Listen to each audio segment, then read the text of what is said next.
Let's talk Toor knives. I'm not sure how many of you guys have heard of Toor. I want to say Toor knives, but they're based in California. I can't remember what the city is. It's not San Diego, but they're based out in California, and I think they're a fairly new knife company. And this is the Merchant, which is one of their more popular models. They make a lot of fixed blades too. I think those are pretty popular.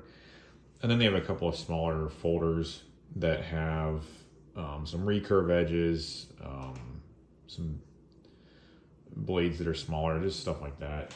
But this is the Merchant version 2.0, and I just bought this past weekend in Fort Wayne at Blaven's Knife Shop. I will be doing a video tour of that shop here soon, so stay tuned for that. But I wanted to talk about this knife a little bit because it's really it's been a kind of a surprise to me.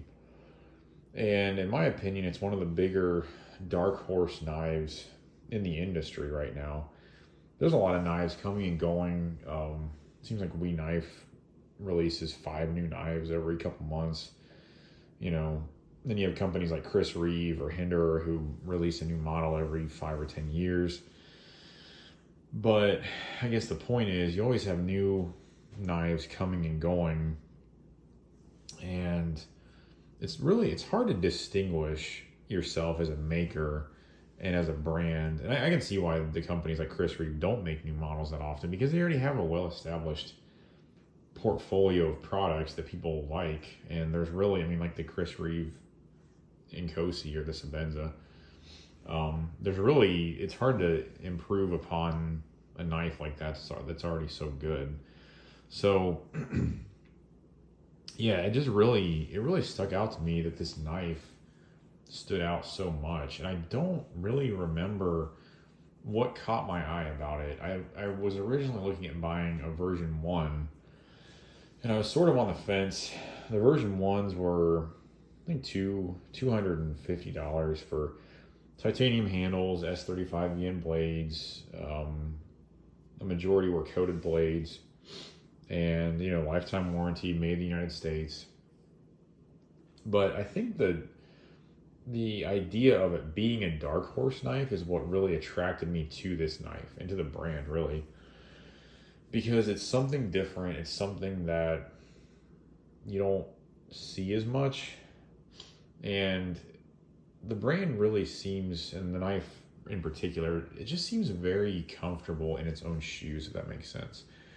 They're not like, maybe a Kaiser who's trying to make all these wild knives and wild things, or like a CRKT, trying to be something different just for the sake of being different is how I feel it is sometimes. And I don't have anything against those brands. That's just my perception at times. But this knife company, and this one in particular, yeah, they came out with another titanium handled frame lock with S35VN, check all the boxes, all that stuff. But, there was no shame there. This is like their flagship model. And they're just, I don't know, they seem proud of their product, very happy with what came of all their hard work and all their research. And it just seems like it's almost like there's just like an underlying confidence in this knife and in this company, if that makes sense. Maybe I'm just talking circles here, but that was my impression when I first started looking at these more deeply.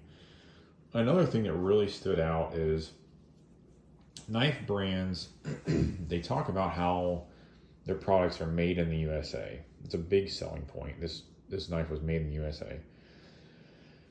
And it attracts military personnel, police officers, firefighters, etc. to buying that product because they're like, we want to support something that was made in the United States.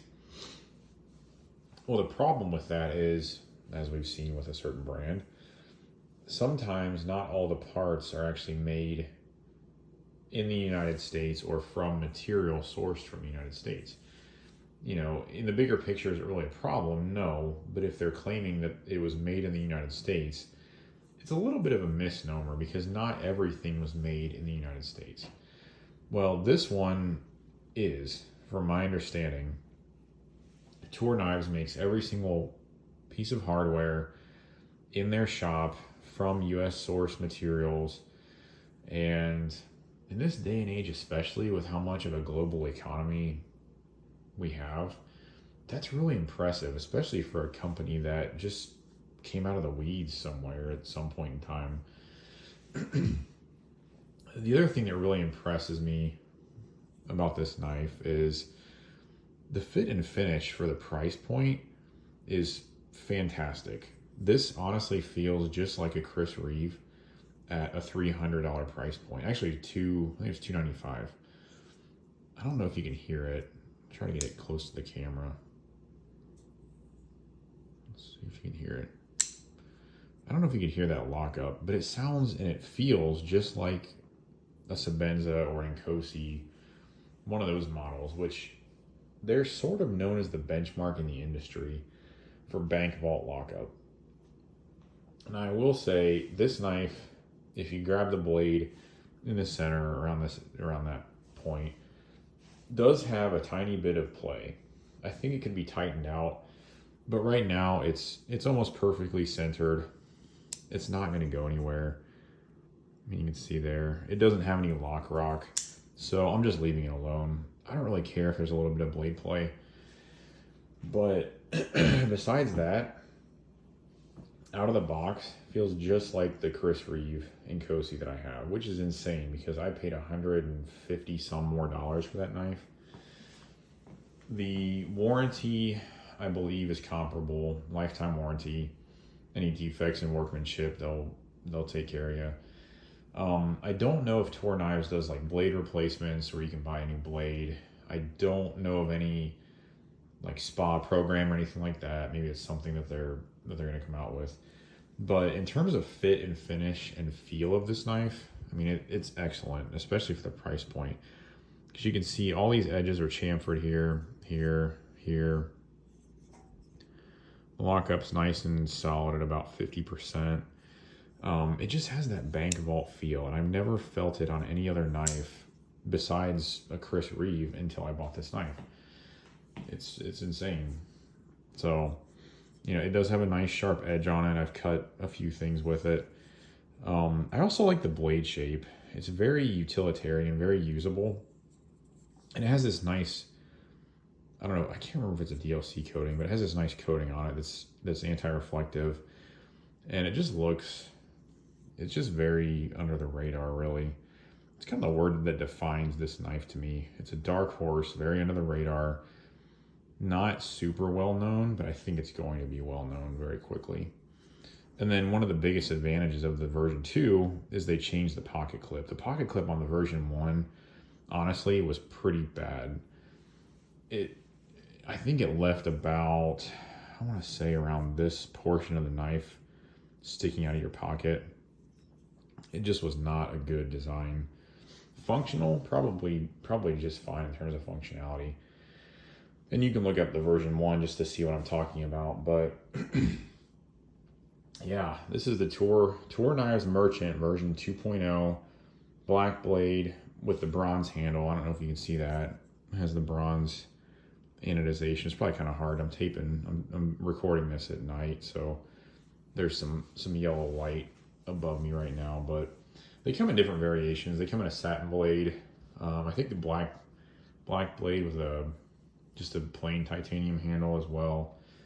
But came in a nice package. You know, you get a Toor Knives sticker, you get the warranty card, and then the company has this, oops, sorry about that. The company has this cool logo as well.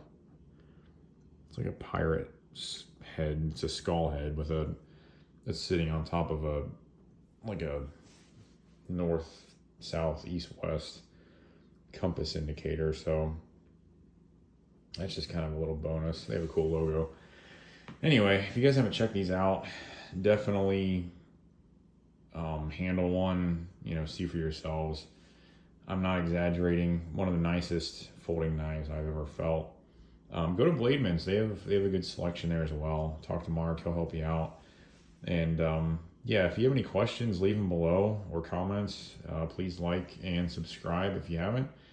And we will talk to you on the next one. Have a good one. We'll see you.